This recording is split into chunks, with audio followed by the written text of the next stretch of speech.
Nollywood icon Zack Orji is in critical condition in the ICU of National Hospital in Abuja, according to his friends who reached out to Leap to shed light on his condition. Orji can't walk or talk, and all kinds of tests is being run on him to ascertain what is wrong. He was rushed to the hospital 2 days ago after he slumped in the toilet after being quite weak for a few weeks. A Nigerian man breaks down in tears as he recounts how his daughter took her life after going into relationship with a bad guy. Actress Kate Henshaw sheds more light on her friendship with actress Geneive. She died by jumping in front of a moving train. I'll say it with confidence, it killed my daughter. But ironically, till today, even our statement has not been taken. The easiest way to explain this is to use the pattern of incidents from the beginning to the end. It's going to help you understand what actually happened. When he met her, even he has confirmed it himself, she was very perfect and she actually inspired him. When she showed me his picture, I've never been in agreement with him at all. I've always told my daughter, the reason why you were able to finish your university was because you didn't have a boyfriend. I know what guys do, I know how we do with girls, and I know how girls do. Don't fall in love yet, just try. You finished your degree because there was no boyfriend. Now, you're at KPMG, you've got a mission, a target. Get your ACA first, and you're free, and you'll have more options. So when this guy came up and she showed me his picture, I was not happy, and she knew. But I didn't tell her directly to her face that no, otherwise she would start hiding things from me. So, but she knew I was not happy about it. That was how I got to know about him. But after meeting her, like I said, there's this pattern of incidents from the beginning to when she died. And I'm saying let's split into 3 sections. So the first part, after meeting her, she was fine. The first part are things that he did that made her vulnerable. Now, I'll tell you what the examples. He met her, he didn't tell her he had an infection. The infection is a viral, it's called herpes. Because herpes is permanent, there's no cure. Once you catch it, you're a carrier.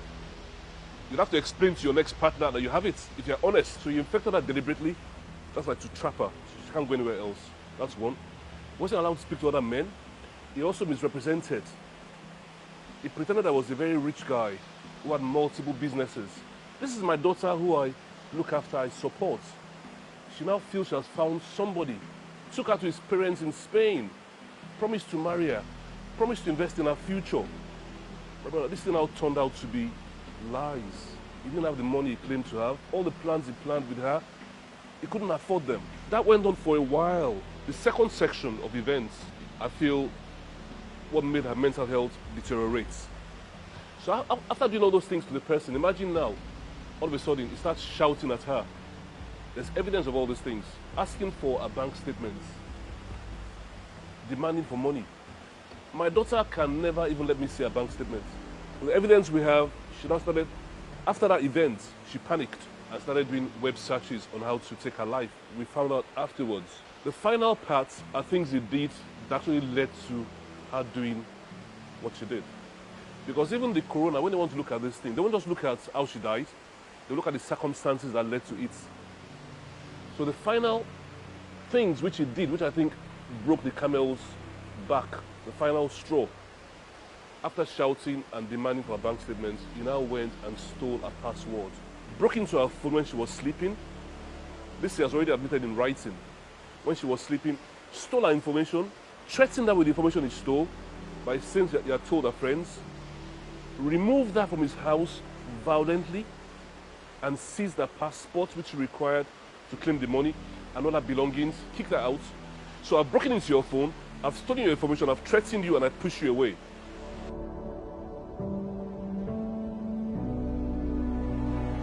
Every step along, she told her mother. When he infected her, send mother the evidence.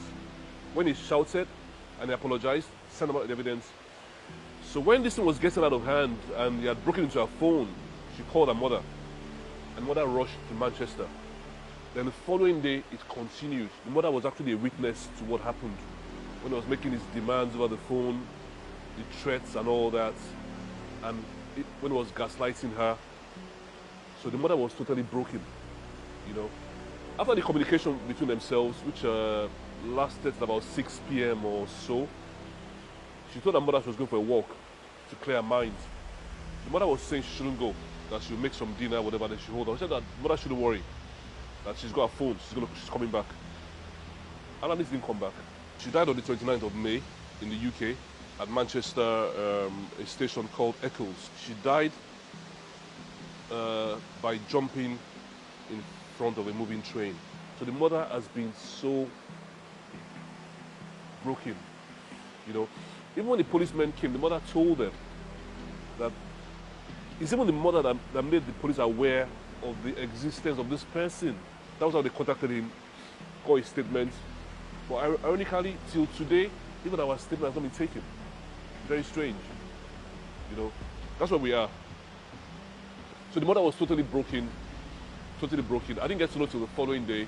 When I contacted him out of love to find out what really happened, he still shared some of the stolen information with me as a way to make me scared. Something that no parents will want that information to come outside. And now, showing the demand for money, mention the amount. I'll be happy if I can help him. That money is about to go into financial ruin. After she has died, somebody you claim to love, somebody you told that you have the money, you're going to take care of her. It came with the intention to get money from this girl because she was introduced by a so-called best friend, who's not a best friend, to this guy. That's his accomplice. After she died, this girl has going to spend time with this guy, and they're united in their story against my daughter. I'll say it with confidence, he killed my daughter. He killed her because she was already vulnerable already due to what he had done to her. My daughter was my first child.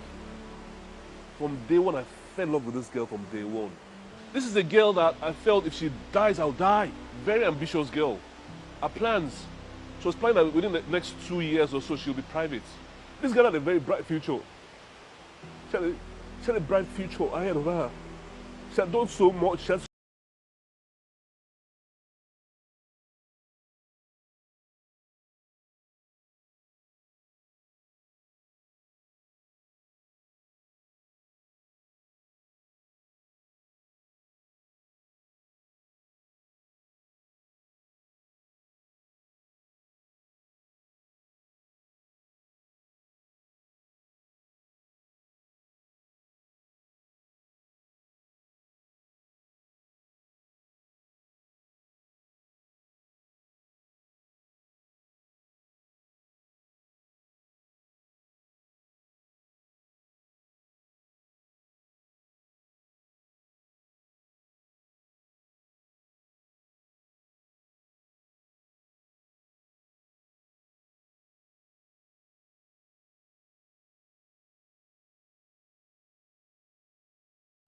Today don't. Wait, who has constantly been A-list and relevant for 3 decades, has both managed to be one of Nigeria's most credible activist voices.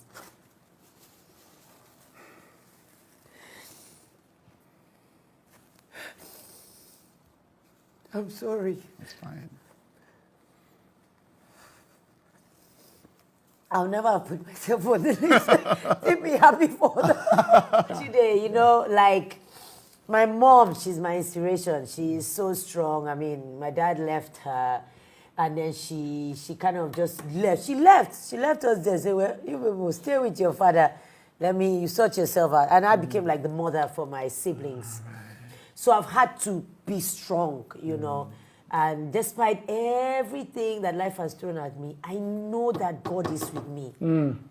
His grace is with me. For me to still be in this industry 30 years later and still thriving, still sort of I don't know how I reinvent. God knows I don't know. You know, something just happens and I just keep going. And I recognized it 2-3 years ago that this, my stardom, as they call it, I hate that word star, it's not for me. It's love that I've always, but you know, sometimes she pulls away. You pull away from everybody and you're like, am I smelling? What's happened? What have I done? You know, and you wonder and you're like, you know, there go. You know, and then We met at a Netflix shoot. This same Atkins project I was supposed to take on. Took a few of us. Geneive and I from Nigeria and Aki and Emmy Mo. So we went to shoot a commercial. This is Netflix. Yes, this is Netflix. The one, I remember that 2020 years. So and before then we hadn't spoken for years. And she was so nice to me.